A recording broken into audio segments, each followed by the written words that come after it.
Hello, friends, welcome back. This is Vrinda. I'm your friendly neighborhood allergist, and today we're going to talk about mold. For those who know what mold is, and for those who don't know what mold is, so mold is basically fungi, actually. Fungus. It's a very common allergen. A lot of us are allergic to mold. It's very common outdoor. You'll see it growing on barks of trees or on grass, in compost, especially in barns and farms. But it's actually also a very common indoor allergen, especially now when we're living in apartments and especially in basements and in bathrooms where the ventilation is not good. So how does it come here? So basically, this fungi, they're very like tiny filaments, and they like how trees depend on sunlight for their energy. Fungus depends on organic matter, dead organic matter, for their energy. So paper, clothes, leather, and those are things that fungus usually grows on. Bread fungus is very common. It's an experiment that a lot of kids do. So when there are few filaments. When they come together and form a lot of filaments, then you can see them as like that fuzzy greenish brownish thing that you can see on your walls or in the bathroom.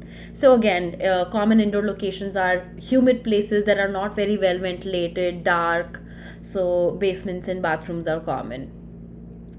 And how they reproduce is they create these tiny spores that are airborne, that they release in the air, and then they travel, and then they find a new organic uh, place to release their enzymes and to eat that. So these spores can be so many in number. They can be even more than trees and dust spores. They're like a lot in number, and so it's in your house, it's like everywhere.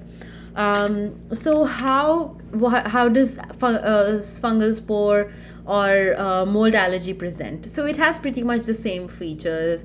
A lot of runny nose, itchy eyes, sneezing for those whose asthma is triggered by it, then shortness of breath, chest tightness.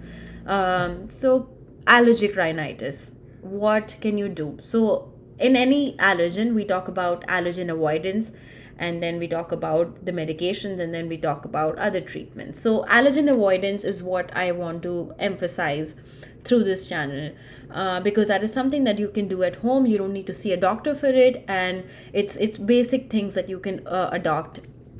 Okay, so how to identify mold? So look for it in places that are warm, damp, and dark, especially in your basement and in your bathrooms. If you see your showers and your shower curtains, you might see it.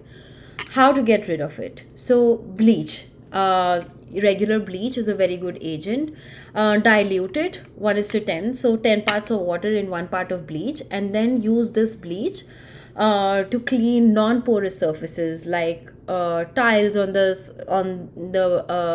bathtub, your shower curtains. That usually gets rid of the mold. The other thing is, don't keep a carpet in your bathroom. That really, like, it gets moist, and it's a good attractant for mold, and it's not a good practice. In your basement, avoid wall to wall carpeting. Try to keep something that is easily cleanable. In fact, even tiles are good because you can wash them, you can wipe them, you can clean them. Non porous surfaces are best. Uh, the other thing you can do is, if you need to go out, especially if you're going to a barn, or you're going to work with compost, or you're going to rake leaves or cut grass, then wear a mask, wear goggles. Avoid these exposures as much as you can. Greenhouses too.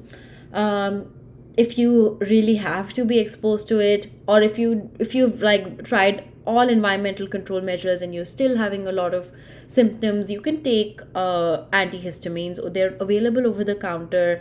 Levocetrazine, cetrazine, fexofenadine, they are common antihistamine medications that can help you, but they can only help you with the symptoms. Like I've said before, they're like band-aids, and they can help you with symptomatic control. There is also allergen immunotherapy available for mold. But it depends on what mold you're sensitized to. There are different types: alternaria, penicillium, different types. They're indoor, outdoor. So it depends on what you're sensitized to, and you can get immunotherapy to a mold. So I hope this was helpful. If you want to know more, or if there's something else you want to know, please leave it in the comment section, and I can cover a video on that. Bye.